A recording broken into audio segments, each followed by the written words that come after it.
Olá pessoal, nessa aula eu vou apresentar a solução do exercício que eu deixei para vocês de vigas em flexão simples, tá?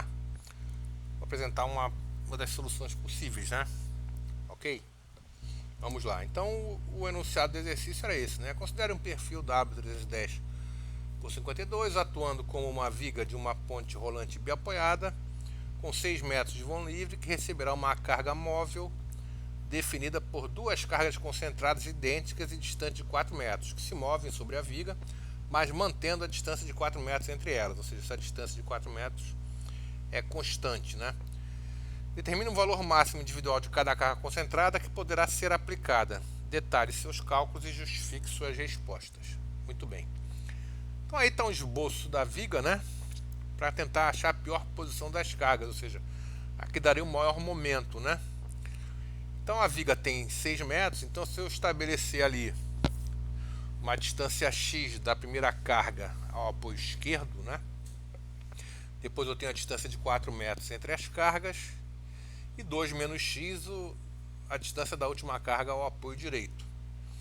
Aí por questão simples de estática, né, a reação de apoio, se eu calcular o VA vezes 6, né, o somatório de momentos, vai ser igual a P que multiplica 6 menos x da primeira carga da esquerda mais P que multiplica 2 menos x, que vai ser 8P menos 2PX, correto? Muito bem. E aí eu vou achar que o VA é 8P menos 2PX sobre 6, né? Dividindo por 2 em cima e embaixo, 4P menos PX sobre 3, né? E o momento, uma distância x de A, isso é igual a M igual a 4PX, né? Já que eu estou multiplicando px menos px ao quadrado, dividido por 3. Como eu quero achar o valor máximo, eu derivo igual a zero. Então 4p menos 2px sobre 3, né? Ficou sendo a minha equação, que se anula para x igual a 2, ok? Então logo o momento fletor máximo será 4 vezes p sobre 3, né? Isso vai acontecer quando a distância x for igual a 2. Esse é o maior momento possível. Isso vai levar, obviamente, que a carga da direita esteja sobre o apoio B. Ou o contrário, né? Eu posso colocar a carga da esquerda sobre o apoio A e a outra carga, 4 metros de A, que também vai dar a mesma coisa, só que questão de simetria. Tá certo? Muito bem, né? Ou poderia haver uma tendência se você colocasse, né, o carregamento simétrico com x igual a 1, por exemplo, né, você teria as duas reações igual a P e o momento máximo igual a P vezes 1. Né? Guarda esses valores que a gente vai precisar deles depois, tá certo? Na hora de calcular o CB lá na frente. Muito bem. Aí eu tenho que analisar, né, para esse perfil e essa configuração, as três situações: flambagem local da alma, flambagem local da mesa e flambagem lateral com torção. Primeiro, flambagem local da alma, né? Tem aí um trecho da norma, né, do anexo G, a tabela G.1, tá? Primeiro a gente calcula o lambda P, que pelo que está ali, né, para o FLA, o lambda P é igual a 3,76 raiz de E sobre FY. Uma elasticidade é 200 gigapascal, né? E nesse caso, como está na tabela dos perfis, a tensão de escoamento é 345 megapascal. Feito as contas, o lambda P dá 90,53, né? E a própria tabela desse perfil já me fornece as BUTs para FLA, as BUTs da alma, como 35,61, que é inferior ao lambda P, que é 90,53. Então, para esse estado FLA, o meu momento resistente de cálculo seria o momento plástico dividido por γ1. Lembrando que γ1 é igual a 1,10, né? Muito bem. Para a flambagem local da mesa, né, aí eu calculo o lambda P é dado por 0,38 raiz de E sobre FY, com aqueles valores que eu já falei. Isso me dá o lambda P igual a 9,15, né? Da própria tabela também dos perfis de Gerdau, para esse perfil o lambda é 6,33, que é menor que o lambda P. Então, de novo, meu momento resistente de cálculo continua sendo M plástico sobre γ1. Tá? Beleza. Agora, na flambagem lateral com torção, a coisa vai complicar um pouquinho, né? eu calculo lambda P igual a 1,76 raiz de S sobre Fy, com os valores dados dá 42,38, tá? O meu lambda é o LB sobre RY. O LB é o comprimento destravado, o RY é o raio de giração em relação ao eixo perpendicular ao eixo de flexão, que nesse caso vai ser o próprio eixo Y, tá? Mas se a flexão fosse em torno de Y, na verdade eu teria que pegar o Rx. Se vocês olharem na simbologia, o que ele chama de RY é o raio de giração em relação ao eixo perpendicular ao eixo de flexão, que no nosso caso é o X. Então, o RY é o próprio RY mesmo, né? Mas poderia ser um Rx em outro caso, tá? Isso daria 600, que é o comprimento destravado em centímetros, né? Que vai ter que ser dimensional, dividido por 3,91 centímetros, que é o raio de giração fornecido. Isso dá 153,45. O cálculo, aí eu já vi que vai dar maior que lambda P, né? 153,45, bem maior que 42,38. Aí eu vou calcular o lambda R de acordo com a nota 1 que está lá no anexo G. Aí me dá essa expressão enorme para o lambda R, né? 1,38 raiz de YJ dividido por RY J beta 1 raiz quadrada de 1 mais raiz quadrada de 1 mais 27 CW beta 1 ao quadrado sobre Y. Bom, vamos lá, entender cada coisa. E Y, né, é a inércia na direção Y, a inércia na direção perpendicular ao eixo de flexão. J é a constante de torção, que é nada mais nada menos que o momento de torção, que também é tabelado, né? Então o Y é tabelado, o J é tabelado, o RY já foi dito anteriormente, é tabelado, tá? O beta 1 é essa expressão que está aí embaixo, já vou falar sobre ela. O CW é a constante de empenamento da seção, que também é fornecido na tabela do perfil Gerdau, ok? O beta 1 é Fy menos sigma R vezes W sobre EJ. Bom, o sigma R, a própria norma manda adotar como 30% da tensão de escoamento. Então eu já posso considerar ali que aquele termo Fy menos sigma R vai ser sempre 0,7 vezes a tensão de escoamento. O W é o módulo resistente elástico da seção em relação ao eixo de flexão. Também está tabelado, né?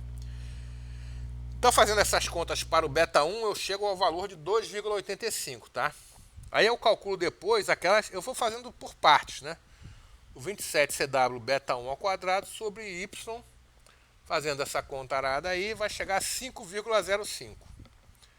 Aí a raiz de 1 mais 27 CW beta 1 ao quadrado sobre Y vai dar 1,23 aproximadamente, tá certo? Esses valores que eu estou botando aí estão todos na tabela para aquele perfil.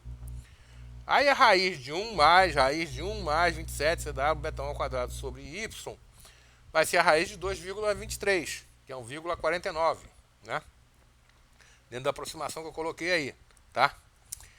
E aí o lambda R, então, que é 1,38, raiz de YJ sobre RYJ beta 1, vezes aquele termo todo que eu já calculei, que é 1,49, então aquele termo todo da raiz à direita, eu já calculei 1,49.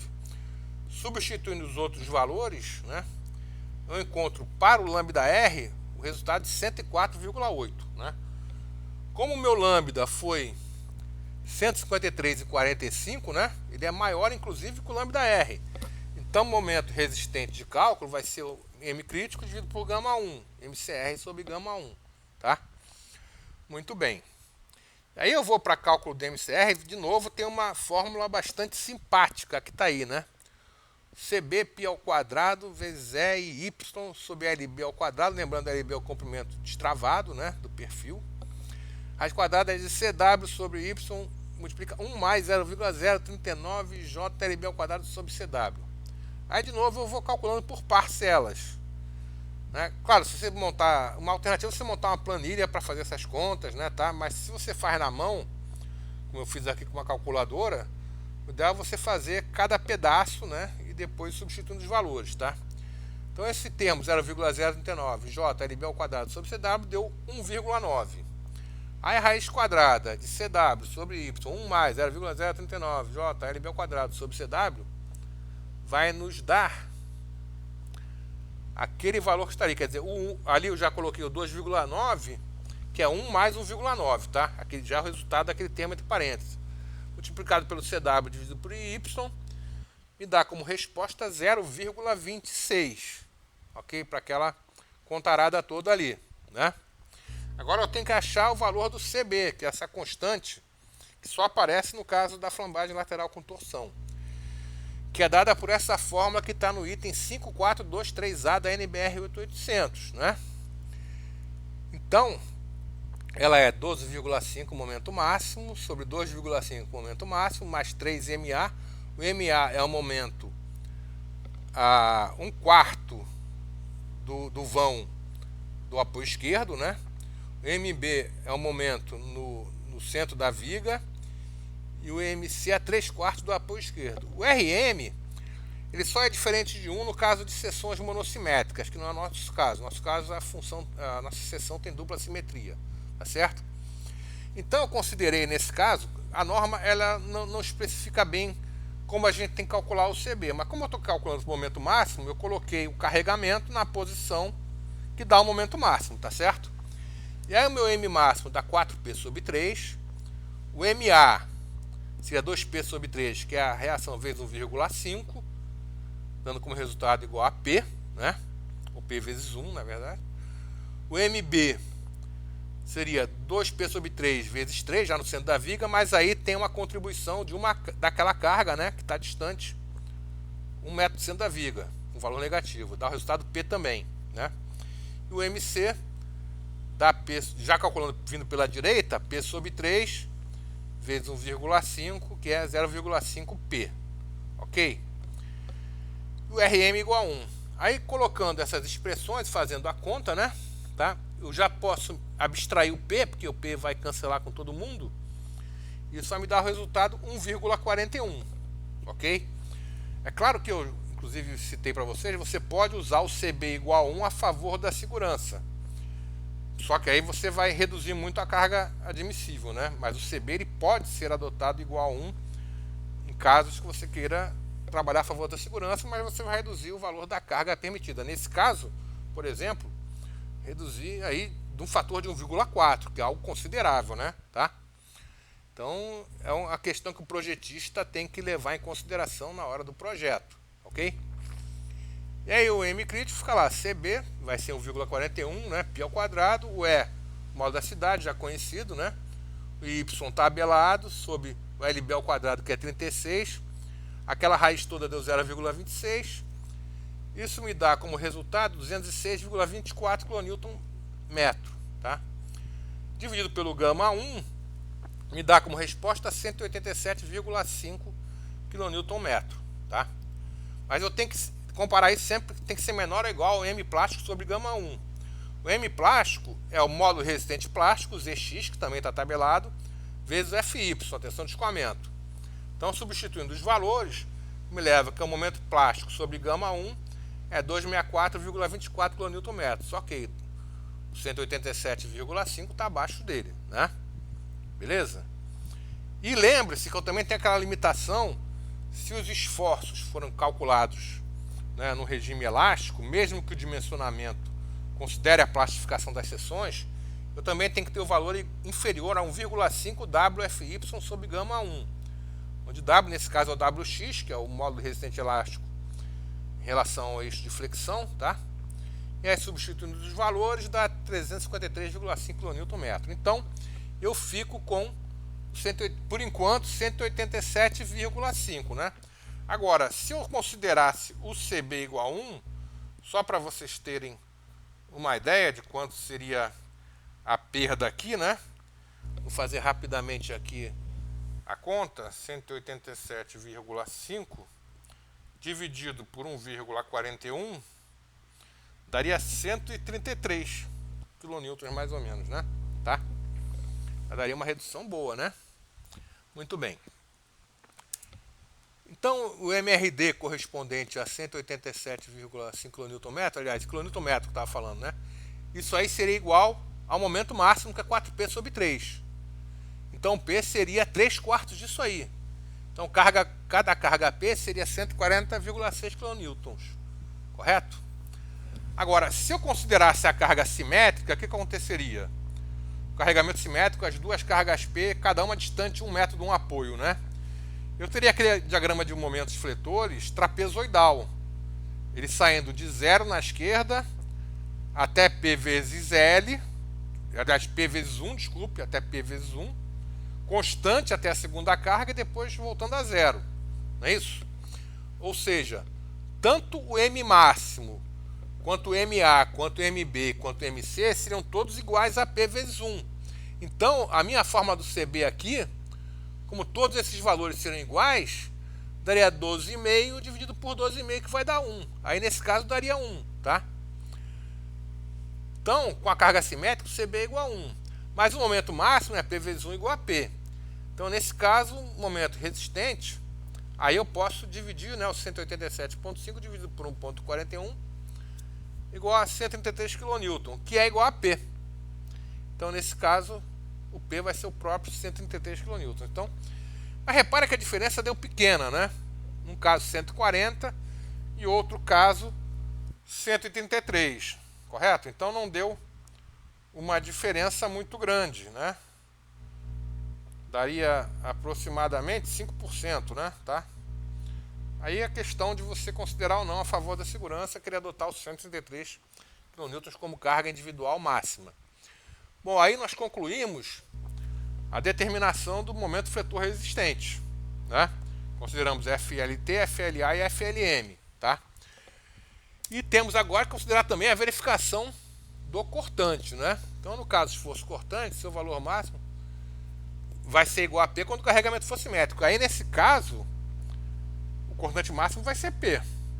Porque senão, em outra situação, eu teria uma reação de 2P sobre 3, né? Tá certo? E depois o cortante cairia para 1/3, né? É P sobre 3. Ou 2P sobre 3 ou P sobre 3. Então, a pior situação para o cortante é na carga simétrica, tá?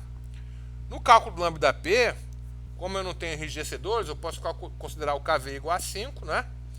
O lambda P 1,10 raiz de 5 vezes E sobre FY.